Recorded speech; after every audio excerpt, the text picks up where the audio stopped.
This is part 1 of the revised corporation code. Corporations are previously governed by Batasang Pambansa bilang 68, which was approved on May 1, 1980. And that is the new corporation code. Subsequently, after almost 3 decades, the law has been amended by Republic Act 11232, approved on February 20, 2019. It was published on February 21 and subsequently became effective on February 21 or 23, 2019. Transitory provision. Corporations affected by the requirements under the revised corporation code shall be given a period of not more than 2 years from the effectivity of the code within which to comply. What is a corporation? Under Section 2 of RA 11232, and this is not amended by the new law. A corporation is an artificial being created by operation of law, having the right of succession and the powers, attributes, and properties expressly authorized by law or incident to its existence.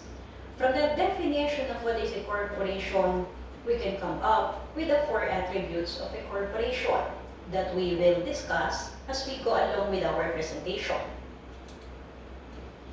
The doctrine of separate juridical personality. This is a basic rule and a well-entrenched rule that the corporation has a personality separate and distinct from that of the stockholders or members composing it.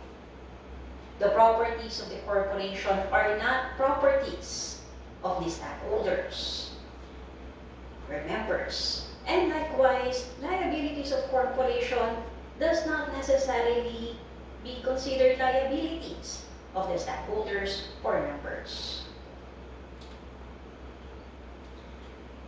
Artificial being.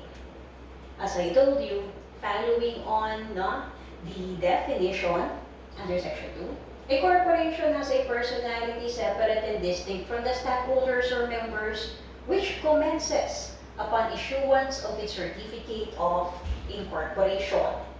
A corporation is created by operation of law. Its existence should have imprimatur coming from the state. And its existence commences or begins from the issuance of the certificate of incorporation. Let us have this problem. Richard owns 90% of the shares of the capital stock of GOM Corporation. On one occasion, GOM Corporation, represented by Richard as President and General Manager, executed a contract to sell a subdivision lot in favor of Tomas.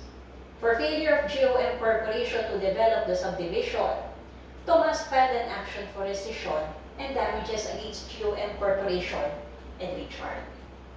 We have 4 choices. Letter A, the action against GOM will prosper.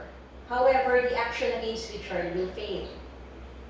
Letter B, the action against both will not prosper because the action for rescission is not the proper remedy. Letter C, the action against GOM will fail, but the action against Richard will prosper.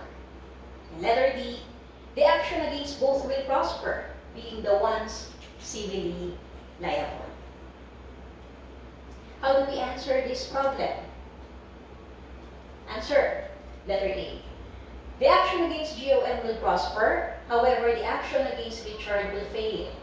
Basically, because we adhere to the general rule that the corporation has a personality separate and distinct from that of the stockholders or members, officers, directors, or trustees composing the corporation. And it will be the action against the corporation and not the action against the president or general manager. First statement, generally moral damages cannot be awarded to a corporation. Second statement, the interest of stockholders in corporate property is purely inchoate and will not entitle them to intervene in the litigation involving corporate property. Would both statements be considered true, or only first or the second, or both statements are false? First statement, Generally, moral damages cannot be awarded to a corporation. That is true.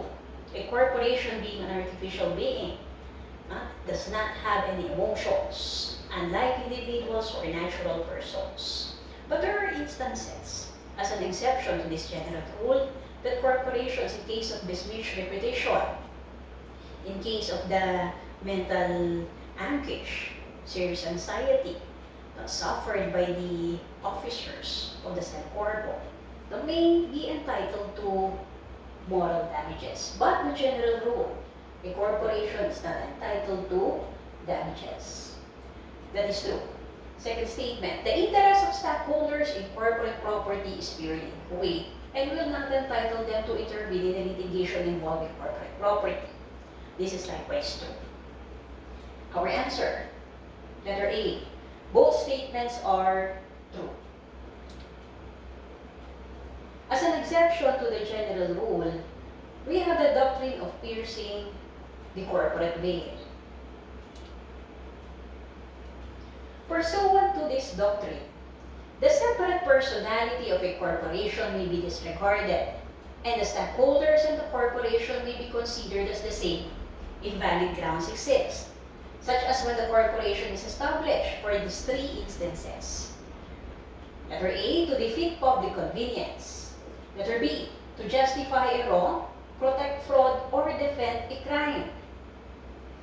Letter C, when it merely serves as an alter ego with a person who has full control of its funds. That is to defeat public convenience, to justify fraud, protect wrong, protect fraud, or defend a crime, or in case of alter ego doctrine. Piercing the corporate veil based on the alter ego theory requires the concurrence of the three elements. First element, control of the corporation by the stockholder or the parent corporation. Fraud or fundamental unfairness imposed on the plaintiff, then the harm or damage caused to the plaintiff by the fraudulent or unfair act of the corporation. This has been initiated in the case of WPM International versus Facto Corporation in 2014 case. Now, there must be control, the fraud, and the harm or damage. What would be the effects on the application of the doctrine? By disregarding the separate personality of the corporation, by holding the corporate officer liable for the corporate obligation, by regarding the corporation as an association of persons, or in case of two corporations, treat them as one and hold them liable as such. Therefore, the corporate veil can be pierced, and whatever would be the liability of the corporation that extends to those who are responsible as stockholders or even the members. Now, this exceptional rule must be exercised with caution. The general rule, we have the doctrine of separate juridical personality.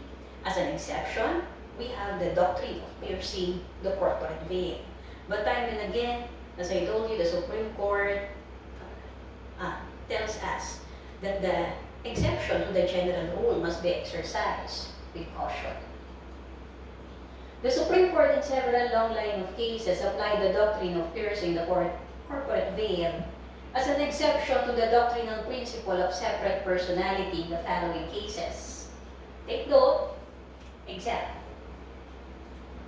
When used as a cloak to cover fraud or illegality, we discussed that a while ago. To defeat public convenience, that is also included, where a corporation is wholly owned by another. And letter D, when the corporation is an alter ego of one of the principal stockholders.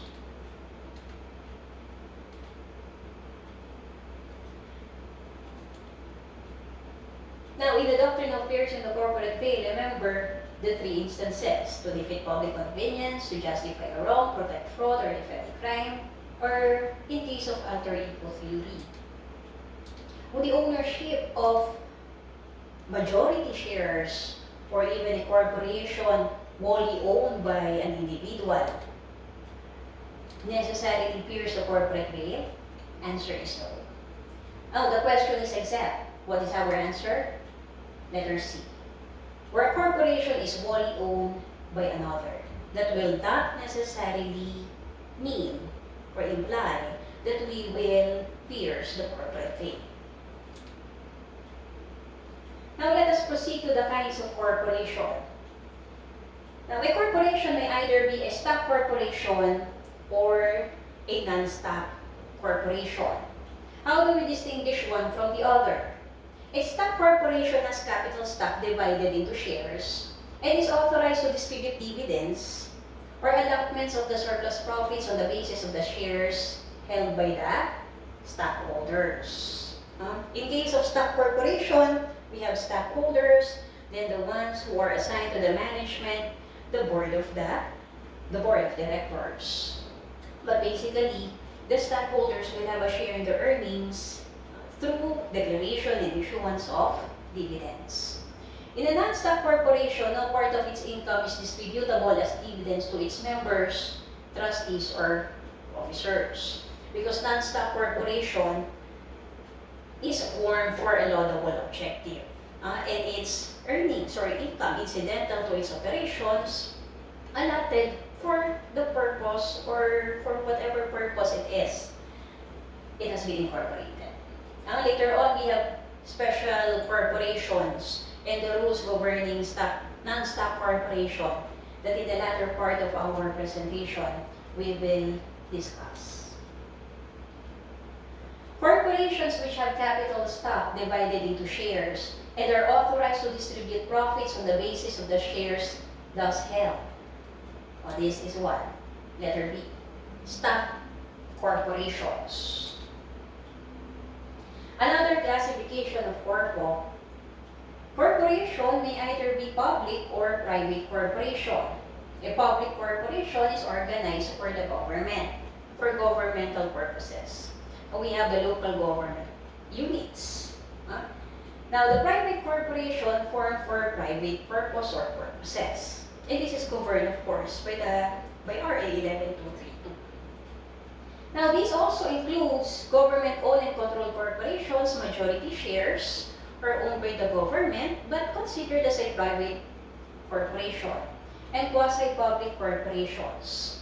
Quasi-public in such a way that the primary franchise, through the issuance of the certificate of incorporation, and subsequently, this corporation, since it is vested with public interest and is regarded for public service, public utilities are required to obtain a secondary franchise, a license or permit to operate, but still considered as a private corporation.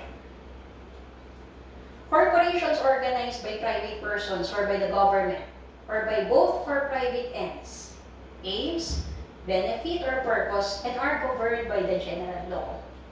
This is private corporations.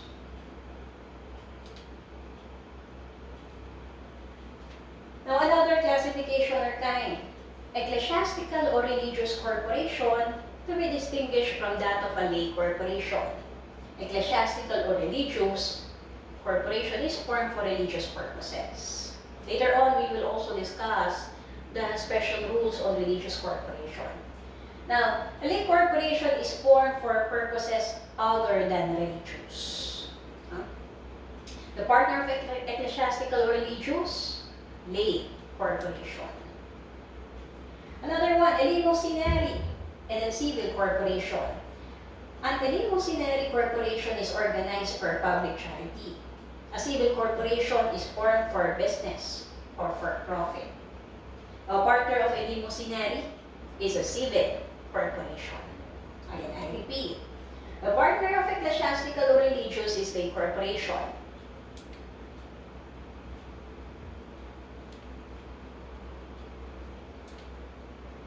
And eleemosynary is civil corporation.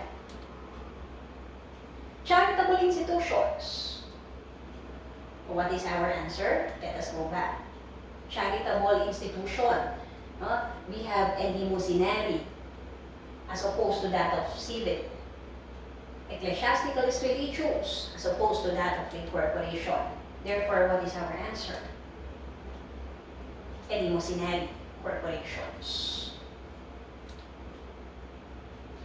A corporation may also be considered a parent or subsidiary. When majority shares of a corporation is owned by another corpo, we call that as the parent corporation. That means the parent corporation has control over the said corpo. And for those corporations we consider as sister companies, we have the subsidiary. Subsidiary corporation has equity owned, majority equity owned by a parent corpo.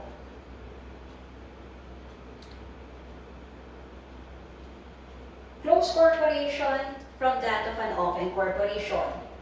A closed corporation, the shares are limited to few and restricted as to their transfer and not listed in any stock exchange.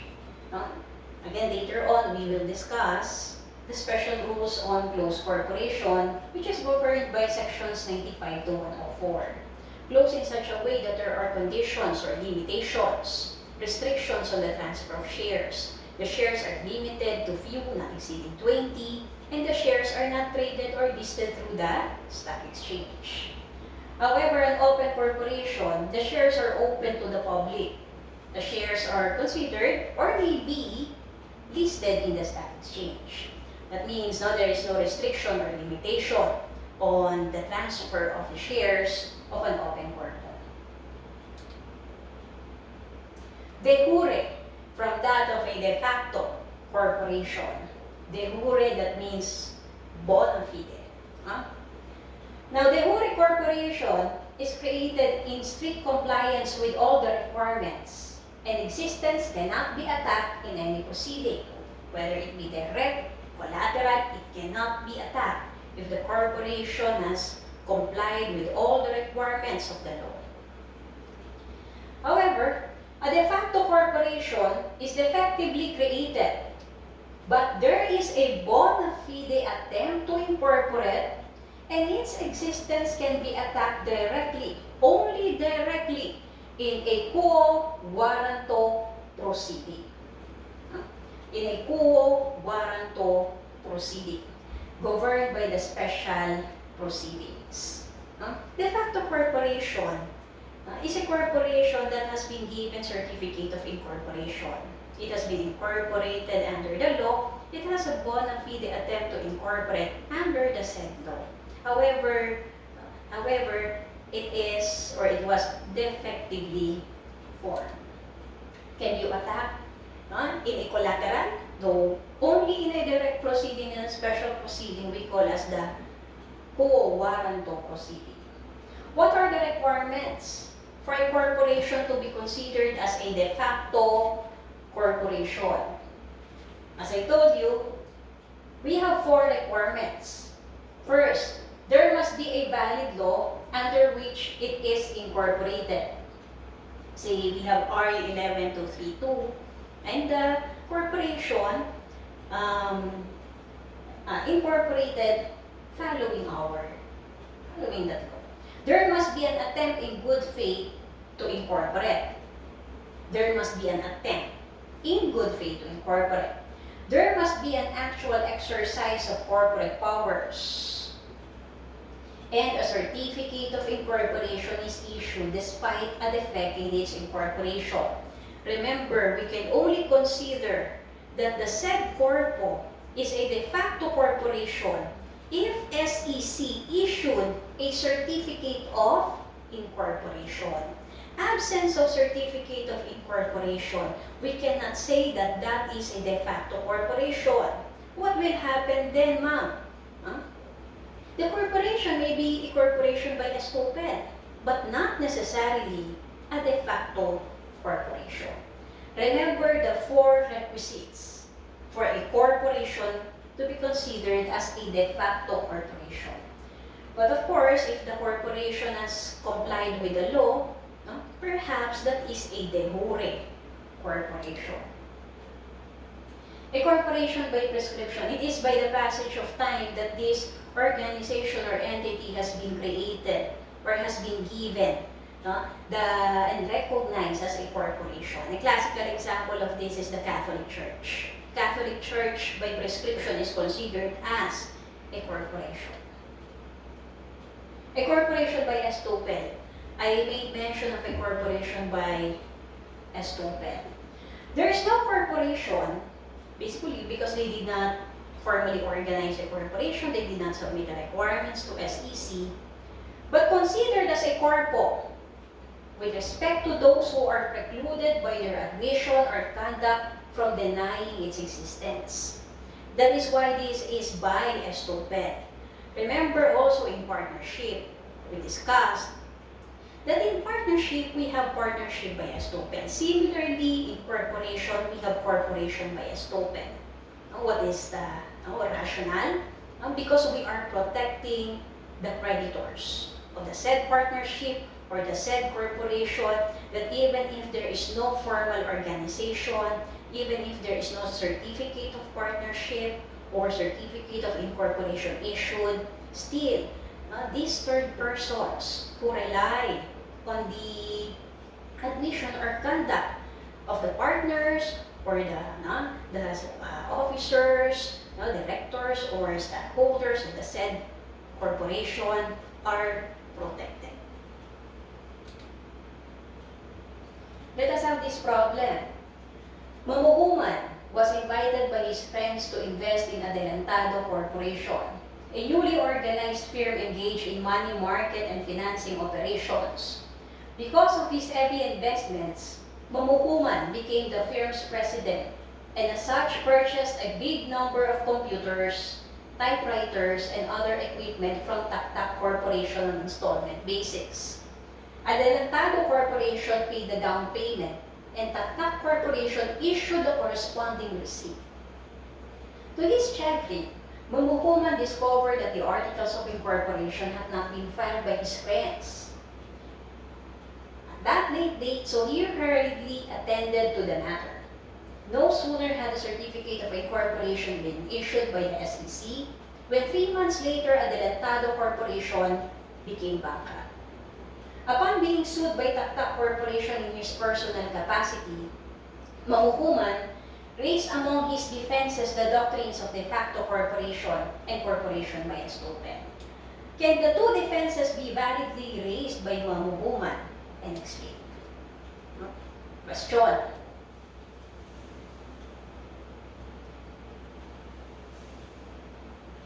Can we consider the corporation a de facto corporation? Remember the 4 requisites for a corpo to be considered as de facto. That there must be a valid law under which it is incorporated, there must be a bona fide attempt in good faith to incorporate, an actual exercise of corporate powers, and certificate of incorporation has been issued. Therefore, in this problem, Mamuhuman cannot set as defense that the corpo is a de facto corporation, and it is irrelevant in the problem. How about being a corporation by estoppel? It is not a defense. Actually, even if the corporation did not formally organize and be considered as a corporation by estoppel, those who misrepresented themselves as members of the same corpo, stockholders, members, officers of the same corporation, they are liable. And the liability as general partners intersect. Therefore, they will be held liable even up to the extent of their separate properties. Therefore, these two defenses cannot be validly raised by Mamuhuman. Corporation may also be domestic corporation or foreign corporation. A domestic corporation is incorporated following the Philippine law. And that is RA 11232. A foreign corporation is a corpo formed, organized, and existing under any laws other than those of the Philippines, and those laws allows Filipino citizens and corporations to do business in its own country. That means we are adopting the rule on reciprocity. A foreign corporation is a corporation that has been formed following foreign laws. A domestic is a corpo that has been formed following Philippine law. What determines the nationality of a corporation? We have two tests, but the test that we are applying in Philippine jurisdiction is the incorporation test. What is this incorporation test? Now, the corporation is considered either domestic or foreign depending on the law that governs its incorporation. That means, if the corporation has been formed following Philippine laws, then that will be domestic. If the corporation has been established or incorporated following foreign laws, then that will be a foreign corporation. Again, in our jurisdiction, we are following the incorporation test. How about the control test?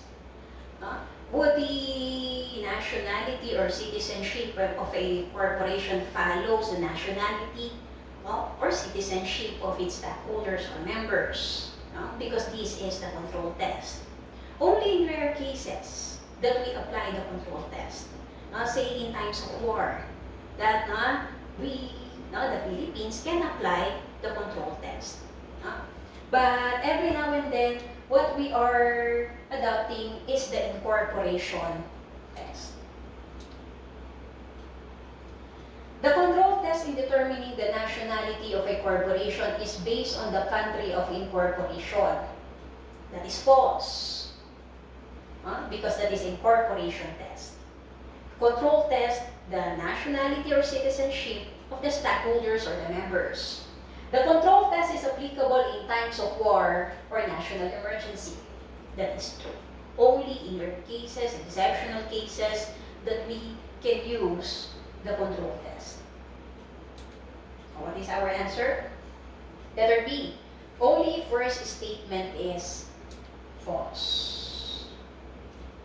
Now, in relation to domestic or foreign corporation, there are corporations required by the Constitution or even required by law to be partly or even wholly nationalized. Corporation, when you say partly or wholly nationalized, that this corporation must always have Filipino equity, certain percentage, ranging from 70 or 60, 70, 75, 80% must be Filipino equity. And only a limited percentage allotted or allowed for foreigners. Now, we have the nationalized corporations. Under Executive Order 139, the law enumerated different nationalized corporations. 100% must be Filipino nationals. Now, only 20% allowed, 25%, 30%, or even 40% allowed for foreign nationals. Letter A, we have the enumeration of 100% Filipinos. No foreign equity. Say we have mass media, television, broadcasting network, retail trade, enterprises, paid up capital of less than 2,500,000 $1,000, private security agencies, small-scale mining, and we have this enumeration for our perusal. 100% Filipino equity required. Now, foreign ownership is limited by mandate of the Constitution and specific or special laws. Up to 20% foreign equity allowed, private radio communication network, radio. 25% foreign equity allowed for recruitment agencies, contracts for construction, etc. Then up to 30% foreign equity, advertising, domestic banks. Up to 40% foreign equity. Now, we we have exploration, development, and utilization of natural resources, operation and management of public utilities, ownership, establishment, and administration of educational institutions, culture, production, milling, processing, trading, except retailing of rice and corn, acquiring by barter, purchase or other rice and corn and the byproducts thereof, contracts for the supply of materials to GOCCs, company agency or municipal corporation, project proponent and facility operator of a build, operate, transfer project, operation of deep sea commercial fishing vessels, adjustment companies, ownership of condominium units where the common areas in the condominium projects are co-owned by the co-owners. Up to 40% foreign equity. That means our corporations required to have Filipino equity. And a certain percentage allowed only for foreign nationals.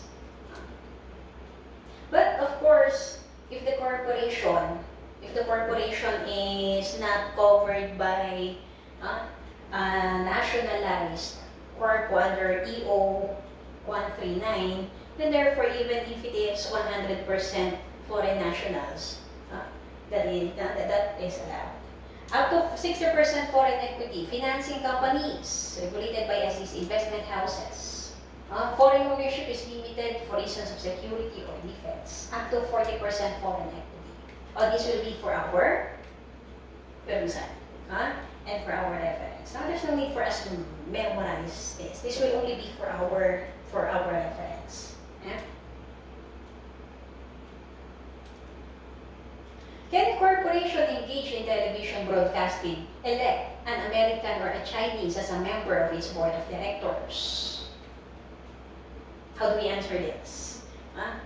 Now, a member of its board of directors is required to own at least one share of stock. And if you will try to look at the EO 139, it is required that it must have 100% Filipino equity under number 1. No foreign equity. Therefore, it is not allowed because that will violate the law. May corporation composed entirely of aliens, when we say aliens, foreigners, be organized and incorporated in the Philippines? And explain. Yes. Because what we are following is the incorporation test and not the control test. That is our general rule. Unless the corporation is considered nationalized corpo, which would require only certain percentage or limited percentage for foreign nationals. Unless wholly or partly nationalized corpo. A corporation composed entirely of aliens may be organized in the Philippines. This is true. However, in the nationalized corporations, no aliens or some, but not all, can form the corporation depending on whether it is totally or partially nationalized. We can say that this is likewise true. Both statements are true.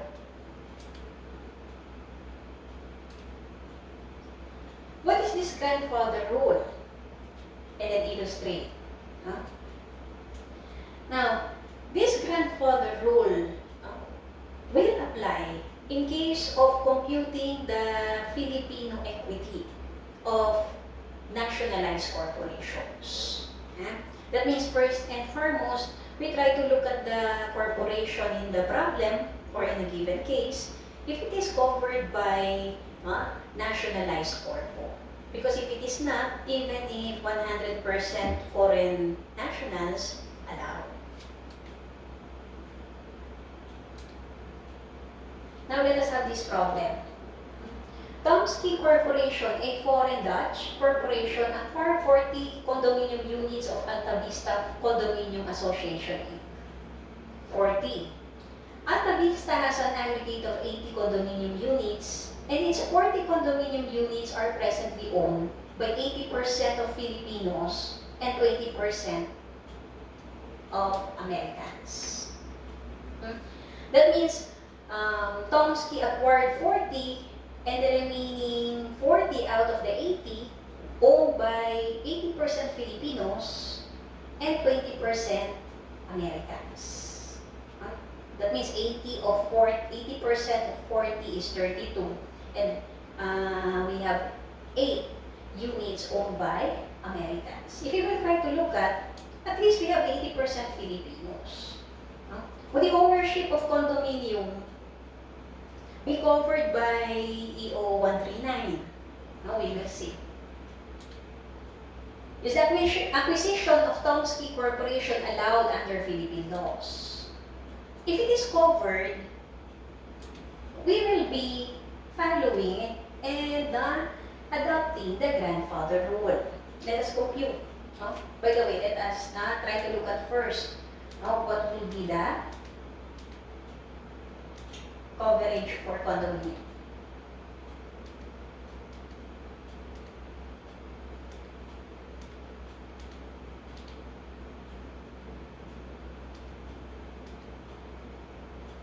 Okay. Now, condominium units, ownership of condominium units are or is covered by EO 139. Particularly, we have number 9. And up to 40% foreign equity. Up to 40% foreign equity. That means 60-40. 60% must be Filipinos and 40% equity allowed for foreign nationals. Now, going back to the problem,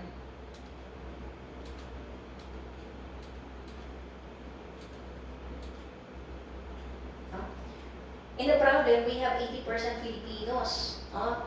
80% of those out of the 40 condominium units owned by Filipinos. Is there compliance with the law? Now let us compute first. The Filipino equity of Alta Vista. We have 80% of the 50%. Remember, we have a total of 80 condominium units, 40 acquired by Tomsky, 40 presently acquired by 80% Filipinos and 20% foreigners. That means that is 40 of 8 is 50%. We have 50%. 80% of 50 is 40%. That is the Filipino equity of Alta Vista. Foreign equity of Alta Vista, 10%. That is 20% of the 50%. Foreign equity from Tomsky. This is a Dutch corporation that acquired 40 out of the 80, right? That is 50%. Therefore, the total foreign equity is 60%. Now, remember, under EO 139, ownership of condominium units required to have 60% Filipino equity and only 40% allotted for foreign nationals.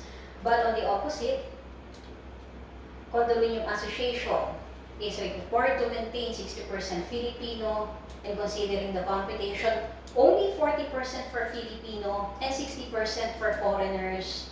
This is a clear breach of the law following the grandfather rule. But again, we will only apply the grandfather rule if the corporation in the problem is covered by nationalized corpo. Now, another kind of corporation aggregate or corporation sole. A corporation aggregate is composed of more than one corporator. A corporator, that means we have stockholders or members. They are considered as corporators of a corpo. That means composed of aggregate of individuals. That's the term itself suggests. A corporation sole is composed of only one person. We have the corporation sole.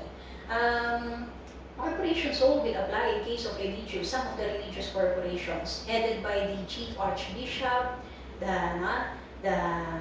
rabbi, or the the minister. We have corporation sole for religious corpo. But now, under the present law, we are already recognizing the one-person corpo. But we should distinguish on OPC from that of a corporation sole. But now, the similarity is that in an OPC and then in a corporation sole, we only have one person. Now, one-person corporation